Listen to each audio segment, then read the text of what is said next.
नमस्कार शेतकरी मित्रांनो, मी दीपक जाधव, नाशिक. महाराष्ट्र राज्य हवामान साक्षरता अभियानात सर्वांचे स्वागत. तर आज 9 जून 2026. तर बघा, आज 9 जूनचा सकाळचा हा व्हिडिओ. तर तुम्ही जर बघितलं तर अशी ट्रफ बनलेली आहे जी महाराष्ट्राच्या दक्षिण बाजूने अरबी समुद्रात येते.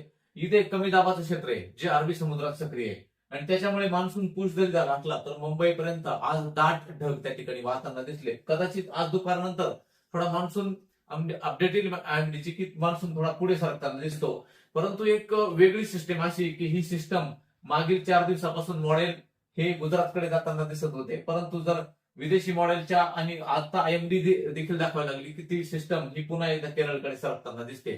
त्यामुळे 4 दिवस पुन्हा एकदा मान्सून डिले होण्याची शक्यता आहे. परंतु मान्सून दाखल होईल नाशिककडे, उत्तर महाराष्ट्राकडे, नंदुरबारकडे या भागामध्ये. परंतु ढगच वाहतील. आता पुढच्या 4 दिवसात ही सिस्टम कुठल्या बाजूला जाते आपण ते बघू.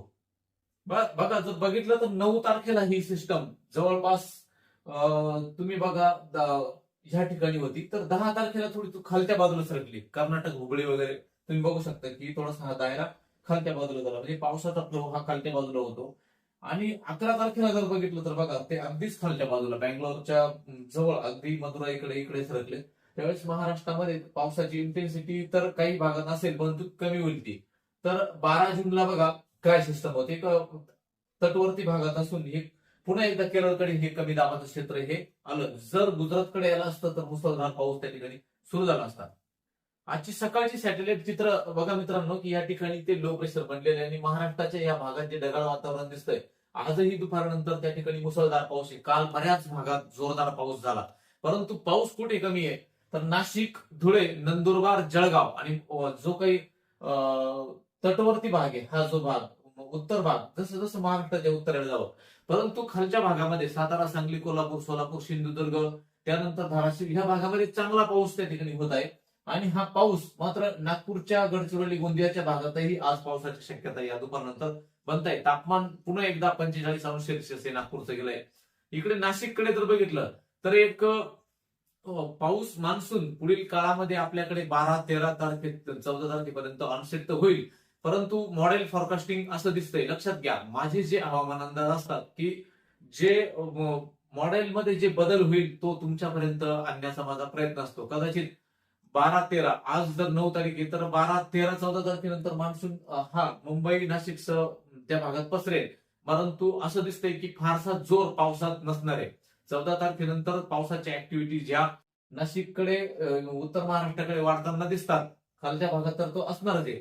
परंतु त्याच्यातही मित्रांनो असं दिसतं की बघा जालना, बीड आणि अकोला, अमरावती, जळगाव, अहिल्यानगर, त्यानंतर जो छत्रपती संभाजीनगरचा भाग, नंदुरबार, धुळे, जळगाव या भागामध्ये पाऊस हा 14 तारखेनंतर त्या ठिकाणी वाढताना दिसतो. तरीही एक मॉडेल असं सांगतं की साधारणपणे मान्सून हा 20-21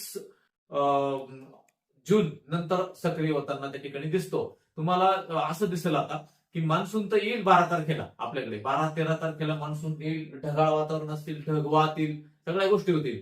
परंतु टेम्परेचर, त्या एक फायदा शेतकऱ्यांना होईल की टेम्परेचर त्या काळात आपल्याकडे कमी होऊन जाईल. कारण ढगाचा दायरा वाढल्यानंतर आउटगोईंग लॉंग वेव्ह रेडिएशन कमी होतं आणि त्या ठिकाणी टेम्परेचर कमी होणार आहे. ते शेतीला तो फायदा आहे. परंतु मोठ्या पावसाची शक्यता त्या ठिकाणी ही 12, 13 तारखेनंतर जरी मॉडेल दिसत असलं तर ढगांचा दायरा दिसतो, तो फक्त ढग वाहतील. मात्र आपल्याला चांगला पाऊस येण्याकरता 19 तारखेनंतरच वाट पाहावं लागेल. एक मॉडेल असं दिसतं की 19-20 तारखेला ह्या भागात, महाराष्ट्राच्या उत्तर महाराष्ट्राच्या भागामध्ये, मध्य महाराष्ट्राच्या भागामध्ये कमी दाबाचं क्षेत्र बनणार आणि त्यानंतर तो मान्सून आपल्याकडे चांगला बरसणार असं एक क्षेत्र दिसतं. नंतर मान्सून चांगल्या पद्धतीने ऍक्टिव्ह होताना दिसतो 20 तारखेनंतर. त्यामुळे लक्षात घ्या सगळ्या शेतकरी वर्गांनी की आपल्याकडे मान्सून तर येईल परंतु आपल्याला वेट करावी लागणार 19-20 जूनची. हा अंदाज सगळ्यांनी लक्षात घ्या, त्यानुसार कामाचं नियोजन करा.